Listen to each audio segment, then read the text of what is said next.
it's time for us to move on because something cool came in the mail. I got a very cool book. It's called the Super Nintendo Omnibus. It's the Super Nintendo and its games, and it's written by a guy named Brett Weiss. And it's a massive, massive book. Blake's gonna cut to the other angle so you can see the cover here. And this thing is a really, really big deep dive. This is volume 1, I just noticed, but it's a really big deep dive into all of the Super Nintendo games, or at least some of them, because it's volume 1, that came out during what I would say is still probably... It's near the top. I don't know if it's the best video game system of all time now. It was for me for a long time, but they're like PlayStation 4 and the Switch make some pretty compelling arguments as well. But this game has, this book has stories on all the games and lots of beautiful art. I'll read you a little bit from here, but I just wanted to flip through some of the pages. I don't know if you guys can see this okay. It's a massive book. It's about 400 pages, art on every page, and lots of details on all of the Super Nintendo games that we have loved over the years. There's the Addams Family and stuff. Let's see what we got. The Adventures of Dr. Franken. It's a little tricky for me to read it while I'm showing it off. So I'm gonna read a couple things and then I'll show it to you. Let's pick one here. I want to do something great here. Okay, this was a pretty solid game. This is Aladdin, Disney's Aladdin. Insider Insight, they have all of these little bubbles and stuff in here.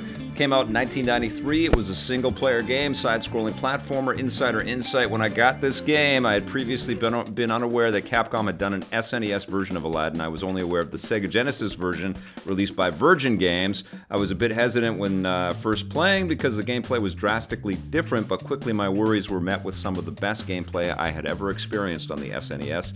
Capcom hit the nail on the head with Aladdin. Some of my favorite memories of playing the game were inside the genie's lamp, escape from the Cave of Wonders, on the magic carpet, and of course playing through the whole new world stage. That was from Eric Perez. Yeah, and so you get pictures of the game boxes, pictures of the cartridge itself. I'm sure there's tons of screenshots in here. This is an extraordinary gift. I can't really review it yet because I've just opened it up, but I wanted to show it to you guys. And I'll flip through a few more pages here and see if I can find something else cool. And I wonder if it's all alphabetized and then it ends with, yes, it goes up into the M's. So presumably N through Z is still, or Z for the Americans watching, is still coming out in a volume 2, which now I have to get because I'm a collector. So Brett Weiss, if you're watching this, hurry up and finish that book and get it to me because the set is not complete. Let's see, we got Mighty Morphin Power Rangers in here, Mario's Time Machine, Mario Paint. Oh yes, I'm in the M's. So I have a lot of Mario game. Mario early years, fun with numbers. Remember they used to make all those edutainment titles with Mario? Mario is missing. The Magical Quest starring Mickey Mouse. Let's see. Here we go. The Legend of Zelda, A Link to the Past. Oh, and this is great. So they have insider insights in here from various different, I guess, journalists and YouTubers and stuff like that. We've got Aaron Hawley, Andy Slavin, and Larry Looper Jr. The concept of parallel universes and other sci-fi or paranormal ideas fascinated me when I was a kid. That's from Aaron Hawley. And then, of course, like that, The Legend of Zelda gets the 2-page spread kind of thing right there, right? At least 2 pages. There might be more here. But this is super cool. This is going to be an awesome coffee table book to just peruse and go through and find out little nuggets. Here's a quote about The Legend of Zelda. Few video game series carry the reverence the video game industry holds for The Legend of Zelda.